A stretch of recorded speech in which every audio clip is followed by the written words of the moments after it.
Welcome to the Lowenstein Sandler podcast series. Before we begin, please take a moment to subscribe to our podcast series at lowenstein.com/podcast or find us on Amazon Music, Apple Podcasts, Audible, iHeartRadio, Spotify, SoundCloud, or YouTube. Now let's take a listen. Welcome to the latest episode of Just Compensation. I'm Megan Monson, a partner in Lowenstein Sandler's Executive Compensation, Employment, and Benefits Practice Group, and I'm joined by one of my colleagues today, Amy Schwind, who's counsel in the same practice group. Hi, it's a pleasure to be here today. Today's discussion will focus on artificial intelligence in the workplace.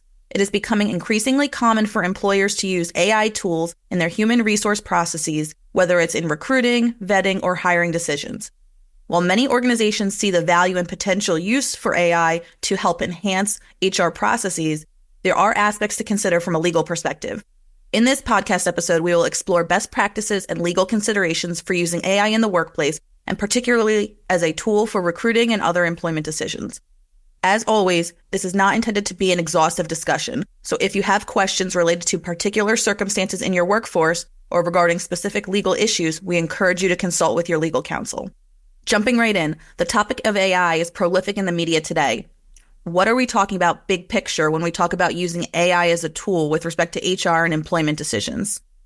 So in the employment context, using AI has typically meant that the tool developer relies partly on the computer's own analysis of data to determine which criteria to use when making employment decisions.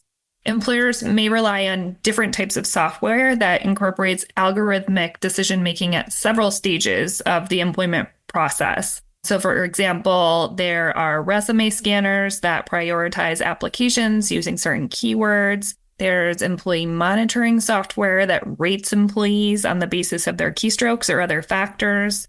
There's virtual assistants or chatbots that ask job candidates about their qualifications and reject those who don't meet predefined requirements. We're also seeing emerging video interviewing software that evaluates candidates based on their facial expressions and speech patterns. Another example would be testing software that provides job fit scores for applicants or employees regarding their personalities, aptitudes, cognitive skills, or perceived cultural fit, based on their performance on a game or a more traditional test. So it sounds like similar to a lot of other technology, there's a lot of benefits for it, but what are some risks associated with using AI in the employment context? An overarching risk is that biased algorithms could create disparate impact on certain groups of candidates or employees, even without an employer's intent to discriminate. At the end of the day, AI systems are only as unbiased as the data that they're trained on. So if historical data used to train AI algorithms reflects patterns of discrimination, the AI system may replicate or amplify these biases in its decision-making process. So for example, if an AI system is trained on data from a company that has historically favored younger candidates for entry-level roles, the system may inadvertently favor younger candidates over older when assessing future candidates. Or if the AI system is trained on data from a company that has historically favored males for leadership positions, the system may inadvertently favor males when assessing those candidates. This presents the potential for conflict with federal, state, and local anti-discrimination laws like Title VII, the Age Discrimination and Employment Act, the Americans with Disabilities Act, and also state and local human rights laws. There's also issues presented if the AI tool is screening out candidates based on data such as credit checks or background reports. Employers need to ensure compliance with the Fair Credit Reporting Act and also state and local criminal history check laws. One jurisdiction that seems like it was at the forefront of creating legislation in this regard is New York City, not unsurprisingly. Can you discuss NYC Local Law 144 and how it impacts employers? Enforcement of this ordinance began on July 5th, 2023, and I do believe there has been actual enforcement. The ordinance prohibits employers and employment agencies from using an automated employment decision tool, what is termed an AEDT, to make an employment decision unless the employer conducts a bias audit on the tool, publishes an audit summary, and provides certain notice. And AEDT is defined as any computational process derived from machine learning, statistical modeling, data analytics, or artificial intelligence that issues simplified output, including a score, classification, or recommendation that is used to substantially assist or replace discretionary decision-making for making employment decisions that impact natural persons. So that's the technical definition. The focus of the ordinance is on using an AEDT to screen candidates for hiring or employees for promotion by determining whether they should be selected or advanced in the process.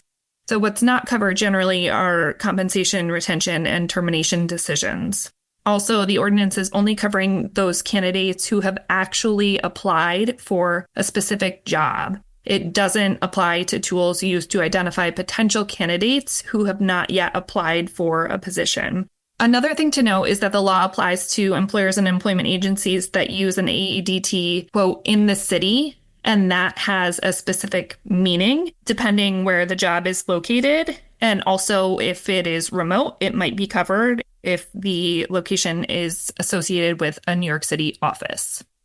So if you are in New York City and want to use an AEDT tool, you mentioned needing a bias audit. What is that?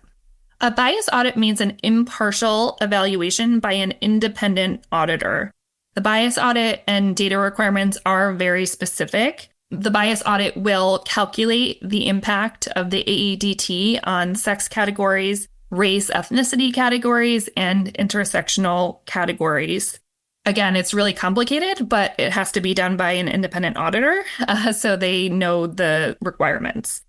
An employer can't use an AEDT if more than 1 year has passed since the bias audit. There are then specific requirements about publication of the bias audit on the employer's website, how long it has to be posted, and also required notice to candidates and employees before the AEDT use.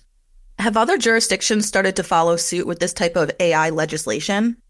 Yeah, a lot of states have introduced bills relating to AI in the workplace, and others have already passed certain measures. Illinois, for example, has what's called the Artificial Intelligence Video Interview Act.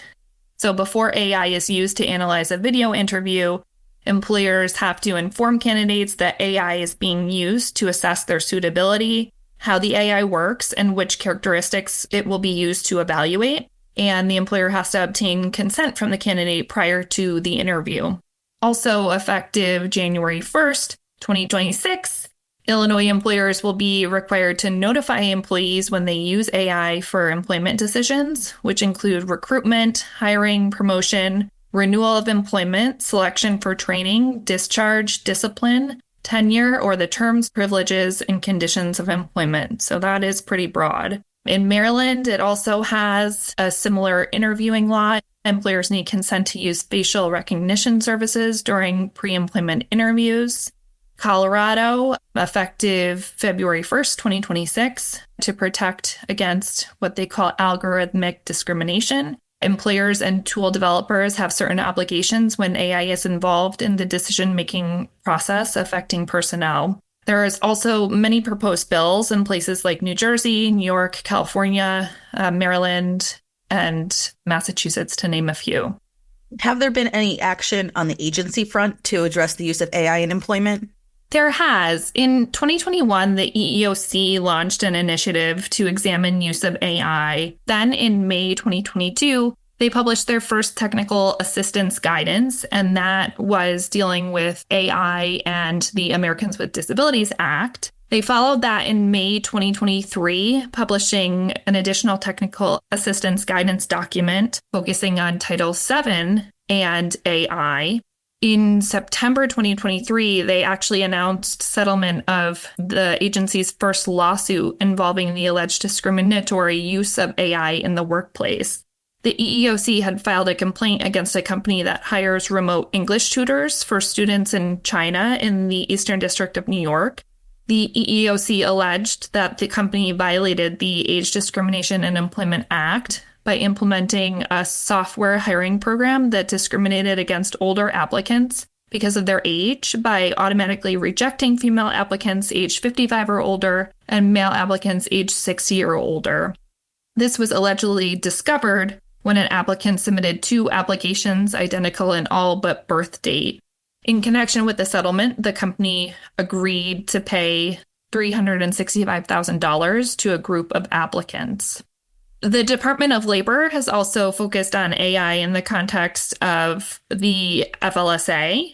Reliance on automated timekeeping and monitoring systems without proper human oversight can, according to them, create potential compliance challenges under the FLSA. Also, in October 2024, the U.S. Department of Labor published non-binding artificial intelligence and worker well-being principles and best practices for developers and employers. In October 2022, the National Labor Relations Board General Counsel also issued a memorandum warning employers about the use of electronic surveillance and automated management technologies and the potential for infringement on employees' protected activity. Do you think we're likely to see changes in federal agency activity with the change in presidential administration? I do. So in October 2023, President Biden had issued an executive order calling for a coordinated U.S. government approach to the development and use of AI. So it is likely that activity with respect to AI will be scaled back in certain ways following the change in the administration. The composition of the agencies will change, and it is likely that the subjects they focus on will also change. Kind of bringing it all back together, what are some things to think about in terms of workplace AI policies? A policy can serve as a guideline for an organization's development, use, and monitoring of AI in the workplace. It's definitely something to think about, particularly for organizations that are implementing AI. So a policy can address organization-provided AI products and use of any third-party or publicly available tools like ChatGPT, which is one of the most commonly known ones, Bard, Bing, Midjourney. Also, a policy can remind that employees are still bound by any existing confidentiality obligations. If you're an employer in the legal field with attorneys, you'll want to consider how this interacts with confidential client information. And also, employers should consider the aspect of potential data breach and protections for that. The idea that information provided to third-party AI platforms could be leaked. Also, the policy can address the human aspect. Information received from AI generally needs to still be reviewed by a human, whether it's a human resources professional or otherwise. Also, it can address the accuracy aspect, that results should still be checked for accuracy. There are data privacy and security considerations. The policy can address data collection, storage, and sharing. If AI tools will be used to make or help make employment decisions, there should be transparency. So a policy can address that as well. Also, it can address commitment to adherence to anti-discrimination standards. There are also intellectual property aspects to consider. Employers should think about IP protection of work product created by AI, and also avoiding infringement of third-party intellectual property rights with the use of AI. A policy should also carve out for behavior protected by the National Labor Relations Act. It can address and should address consequences for violations. In implementing one of these types of policies, an employer should definitely consider input from various stakeholders like legal, human resources, IT, and compliance and regulatory departments if they exist. The employer can also consider incorporating guidelines for selection of AI vendors. It's really important that systems are not biased, that they can be audited, and the policy can also address reasonable accommodations in recruiting, hiring, and other employment contexts with the use of AI. So it sounds like really adopting a policy that governs use of AI in the workplace can be extremely helpful for employers who are going to utilize AI so that they've actually thought through all of these various aspects. It can, for sure, and it should definitely be tailored to the specific employer. Well, thank you so much, Amy. This was a really useful discussion highlighting some legal considerations and developments as the use of AI to make employment decisions becomes more commonplace. We encourage you to consult with counsel on specific questions regarding AI use in the employment context or AI workplace policies. Thank you for joining us today. We look forward to having you back for our next episode of Just Compensation. Thank you for listening to today's episode. Please subscribe to our podcast series at lowenstein.com/podcast or find us on Amazon Music, Apple Podcasts, Audible, iHeartRadio, Spotify, SoundCloud, or YouTube. Lowenstein Sandler podcast series is presented by Lowenstein Sandler and cannot be copied or rebroadcast without consent. The information provided is intended for a general audience and is not legal advice or a substitute for the advice of counsel.